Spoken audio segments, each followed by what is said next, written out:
இது என்னங்க நியாயம்?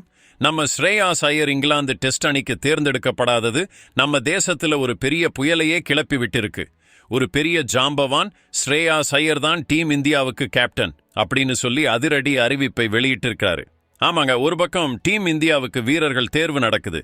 அதுல ஸ்ரேயாஸ் ஐயரை ஒருத்தரா கூட வைக்கல, ரிசர்வ்ல கூட இல்ல, 15 பேர் கொண்ட அணியிலையும் இல்ல.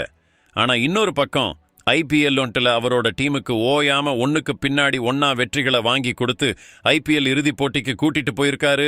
அவரோட பேட்டிங்கும் ஒவ்வொரு போட்டியிலும் தொடர்ந்து மிரட்டிட்டு இருக்கு. மறுபடியும் ஒரு பெரிய டீமுக்கு எதிரா ஒரு மேட்ச் வின்னிங் இன்னிங்ஸ் விளையாடி அவர்கிட்ட இன்னமும் கிரிக்கெட் உயிர் இருக்கு அப்படின்னு நிரூபிச்சிருக்காரு. அவரை டெஸ்ட் கிரிக்கெட் அணிக்கு வேண்டாம்னு சொல்ற செலக்டர்கள் கொஞ்சம் உஷாரா இருங்க.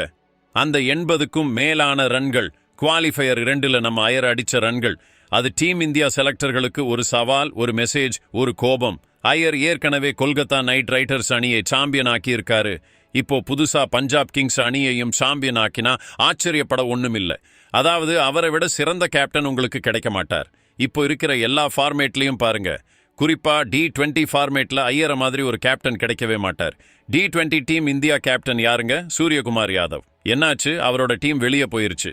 டீம் இந்தியா ஒரு நாள் போட்டி கேப்டன் யாருங்க? ரோஹித் சர்மா. அவரோட கேப்டன்சிக்கு என்ன ஆச்சு? அவர் மும்பை இந்தியன்ஸ்ல கேப்டன்சியே பண்றதில்ல. அவரோட டீமுக்கு என்ன ஆச்சு? வெளியே போயிருச்சு. டெஸ்ட் கேப்டன்சி சுப்மன் கில்லுக்கு கொடுத்துருக்காங்க. சுப்மன் கில் கேப்டன்சி பண்ற குஜராத் டைட்டன்ஸுக்கு என்ன ஆச்சு? வெளியே போயிருச்சு. ஆனா நீங்க இங்கிலாந்து ஸ்குவாட்ல கூட சேர்க்காத ஒரு வீரரோட டீம் இறுதி போட்டிக்கு போயிருக்கு. இதுதாங்க அவரோட திறமை. இப்போ நீங்களே சொல்லுங்க, தொடர்ந்து நல்லா ஆடின பிறகும் ஏன் அவரை செலக்ட் பண்ண மாட்டேங்கிறாங்க? ரோஹித் இல்ல, விராட் இல்ல, அவங்க டெஸ்ட்ல இருந்து ரிட்டையர்ட் ஆகிட்டாங்க. செலக்டர்களுக்கு தெரியலையா ஐயர் ஒரு பெரிய பிளேயர்னு?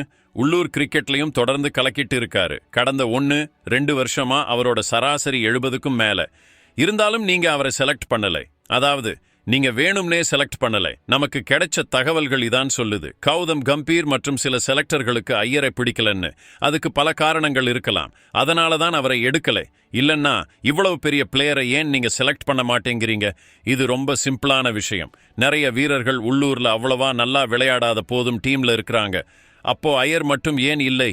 இந்த கேள்விகள் எல்லாத்துக்கும் நடுவுல ஐயரே செலக்டர்களை நோக்கி, ஏன் நான் செலக்ட் ஆகலை? நான் டீம் இந்தியா டெஸ்ட் அணிக்கு தகுதியானவன், நான் இங்கிலாந்து போக தகுதியானவன் அப்படின்னு கேள்வி கேட்டிருக்காரு. இது எல்லாத்துக்கும் நடுவுல டீம் இந்தியாவின் முன்னாள் வீரர் ஒருத்தர் ஸ்ரேயாஸ் ஐயர் தான் டீம் இந்தியாவின் அடுத்த கேப்டன் அப்படின்னு அறிவிச்சிருக்காரு. நான் யாரை பத்தி பேசுறேன்னு தெரியுதா? டீம் இந்தியாவின் முன்னாள் ஜாம்பவான் ராபின் உத்தப்பா தான். அவர் ஐயரை பத்தி ஒரு அசர வைக்கும் கருத்தை சொல்லியிருக்காரு. ஒரு நாள் ஐயர் டீம் இந்தியாவின் கேப்டன் ஆவாருன்னு அவர் நம்புறார். உத்தப்பா சமூக வலைத்தளமான எக்ஸ்ல, நான் பலமுறை இதை சொல்லியிருக்கேன், மறுபடியும் சொல்றேன், ஐயர் வெவ்வேறு ஃபார்மேட்ல இந்தியாவை வழிநடத்துவார், அவர் இதை செஞ்சு காட்டுவார், அவர் அவ்வளவு சிறந்தவர் அப்படின்னு எழுதியிருக்காரு. உத்தப்பாவோட போஸ்டுக்கு ரசிகர்கள் கிட்ட நிறைய ரியாக்ஷன்ஸ் வந்திருக்கு.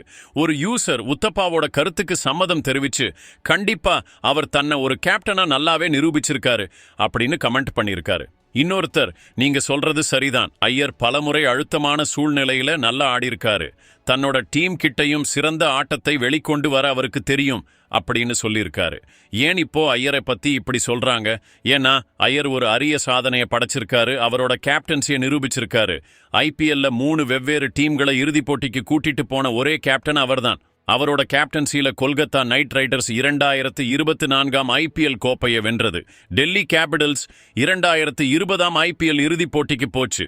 இப்போ பஞ்சாப் அணியையும் இறுதி போட்டிக்கு கூட்டிட்டு போயிருக்காரு. 3 வெவ்வேறு டீம்களை.